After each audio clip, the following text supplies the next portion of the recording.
Hey guys, क्या आप जानते हो इस तरह के सेंटेंसेस को इंग्लिश में कैसे बोलते हैं? जब आप किसी से कहते हो मुझे उससे बात करने में शर्म आती है, मुझे अंग्रेजी बोलने में शर्म आती है, मुझे नाचने में शर्म आती है, इस तरह के सेंटेंसेस को इंग्लिश में कैसे बोलते हैं?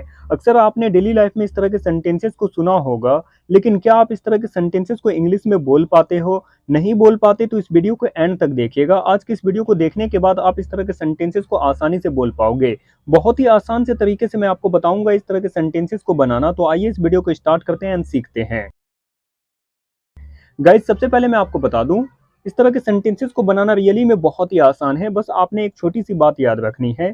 जब भी किसी हिंदी वाक्य में शर्माना या कतराना नजर आए तो इसके लिए क्या यूज करते हैं, इस बात को मैं आपको बताऊंगा। लेकिन आपने इंपॉर्टेंट बात याद रखनी है, कुछ भी बोलने या करने में अगर आप कतराते हो या शर्माते हो तो वैसी फीलिंग को एक्सप्रेस करने के लिए फील साई ऑफ का यूज किया जाता है। फील साई ऑफ मीन्स होता है शर्माना या कतराना।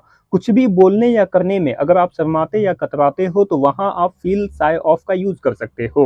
लेकिन यहाँ एक बात याद रखना है कि फील साई ऑफ के बाद वर्ब की फोर्थ फॉर्म का यूज करते हैं, यानी कि V1 में आईएनजी लगाकर यूज करते हैं। आईएनजी फॉर्म का यूज किया जाता है। तो इंपॉर्टेंट ये हो गया, फील साई ऑफ, इसके बाद वर्ब की फर्स्ट फॉर्म में आईएनजी लगाना है।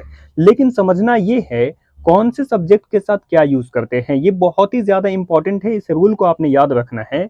अगर subject I you we they and plural noun हो, यानी एक से ज्यादा हो, तो वहां आप फील साई ऑफ का यूज कर सकते हो, उसके साथ V4 का यूज करेंगे।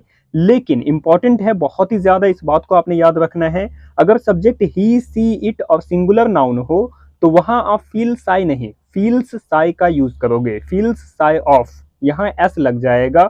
अगर आप सिंपल प्रेजेंट टेंस जानते हो तो ये बात आसानी से जानते होंगे। अगर नहीं जानते तो इस वीडियो के डिस्क्रिप्शन में आपको सिंपल प्रेजेंट टेंस की वीडियो की लिंक मिल जाएगी, वहां से आप उस वीडियो को देख लेना। उसके बाद आपको ये बातें और भी अच्छे से समझ में आ जाएंगी। फिलहाल आप इस बात को याद रखो, ही सी इट और सिंगुलर नाउन, यानी कोई एक नाम हो, राम श्याम मोहन, किसी का भी नाम हो, उसके साथ अगर आप इस फीलिंग को बताना चाहते हो तो वहां आप फील के जगह पर फील्स लिखोगे, एस लगा देंगे उसमें, फील्स साई ऑफ का यूज करेंगे और उसके बाद V4 लगाएंगे। तो ये हमारा कुछ रूल था। अगर आपको ये रूल याद रहेगा तो आसानी से आप इस तरह के सेंटेंसेस को बना पाओगे। एक और रूल है जो मैं आपको बताऊंगा, पहले चलिए कुछ एग्जांपल्स देखते हैं। जब आप किसी से कहते हो मुझे नाचने में शर्म आती है, सबसे पहले सब्जेक्ट लिखेंगे। सब्जेक्ट क्या है? मुझे, यानी आई। आई के साथ क्या लगाते हैं? Feel sigh of. तो क्या लगाया हमने? आई फील साई ऑफ। नाचना का इंग्लिश क्या होता है? डांस। और हमें यहाँ यूज करना है आईएनजी फॉर्म, इसलिए लिखेंगे आई feel sigh of dancing. I feel sigh of dancing. अगला सेंटेंस देखिए, जब आप किसी से कहते हो मुझे अंग्रेजी बोलने में शर्म आती है, सबसे पहले क्या लिखेंगे? सब्जेक्ट। सब्जेक्ट क्या है? मुझे, यानी आई। आई के साथ क्या लगाते हैं? Feel sigh of. Feel sigh of लगा देंगे, आई फील साई ऑफ। बोलना का इंग्लिश क्या होता है? स्पीक। लेकिन यहाँ आईएनजी फॉर्म का यूज करना है, इसलिए लिखेंगे आई feel sigh of speaking English. I feel sigh of speaking English. अगला सेंटेंस देखिए, जब आप किसी से कहते हो मुझे उससे बात करने में शर्म आती है, मुझे उससे बात करने में शर्म आती है, इस सेंटेंस को इंग्लिश में कैसे बोलेंगे? सबसे पहले सब्जेक्ट लिखेंगे आई, और आई के साथ फील साई ऑफ। और बात करना को इंग्लिश में कहते हैं टॉक, यहाँ आईएनजी फॉर्म का यूज करेंगे, I feel Sai of talking to her. यहाँ हिम का भी यूज कर सकते हैं, अगर लड़की होगी तो हर, लड़का होगा तो हिम का यूज करेंगे, I feel Sai of talking to her. अगर इसी तरह से इस सेंटेंस को नेगेटिव फॉर्म में बोलना हो, यानी आपने कहना हो मुझे उससे बात करने में शर्म नहीं आती है, तो आप कैसे बोलोगे? इसके लिए आपने इस बात को याद रखना है। सबसे पहले आप स्ट्रक्चर देख लो, I you we they and plural noun के साथ हम लोग फील साई ऑफ का यूज करते थे। लेकिन यहाँ आप फील साई ऑफ से पहले डू नॉट का यूज कर सकते हो। डू नॉट यानी डोंट बोल सकते हैं आप। तो आपने याद रखना है I you we they plural noun, उसके बाद डू नॉट लगा देंगे, उसके बाद फील साई ऑफ एंड उसके बाद लास्ट में V4 लगाएंगे। तो हमारा सेंटेंस क्या बन जाएगा? मुझे उससे बात करने में शर्म नहीं आती है। I don't feel Sai of talking to हर।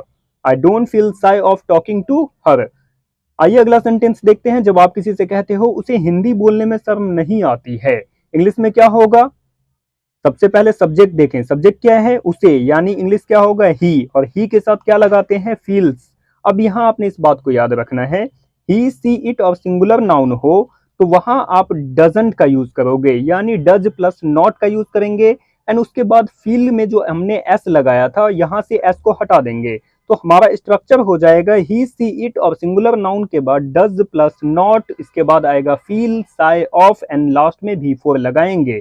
तो ये हमारा न्यू स्ट्रक्चर बन गया जो कि ही सी इट और सिंगुलर नाउन के लिए है। तो यहां हमारा सब्जेक्ट क्या है, ही के साथ क्या लगाएंगे, डजंट। तो क्या सेंटेंस क्या बनेगा, he doesn't feel sigh of speaking Hindi, he doesn't feel sigh of speaking Hindi.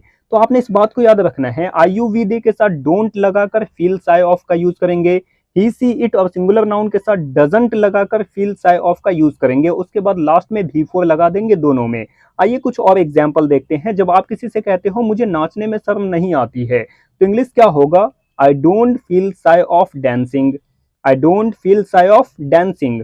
अब आप मुझे कमेंट करके बताओ इस सेंटेंस को इंग्लिश में कैसे बोलेंगे। आई होप कि ये बातें आपको समझ में आ गई होंगी एंड आप इस सेंटेंस को आसानी से बना पाओगे। बस आपने इस रूल को याद रखना है, फील साई ऑफ मीन्स क्या होता है, किसी भी काम को करने में या किसी भी चीज को बोलने में शर्माने की बात हो तो वैसी फीलिंग को एक्सप्रेस करने के लिए फील साई ऑफ का यूज किया जाता है। तो आपने बस इस बात को याद रखना है, इस बात को याद रखेंगे तो कई सारे सेंटेंसेस को आप आसानी से बना पाओगे। तो इस सेंटेंस को बनाकर कमेंट करें एंड आई होप कि ये वीडियो आपको अच्छी लगी हो। सो प्लीज इस वीडियो को लाइक करें एंड अपने सभी दोस्तों के साथ शेयर करें। तो चलिए मिलते हैं नेक्स्ट क्लास में, तब तक अपना ख्याल रखें। Thanks for watching.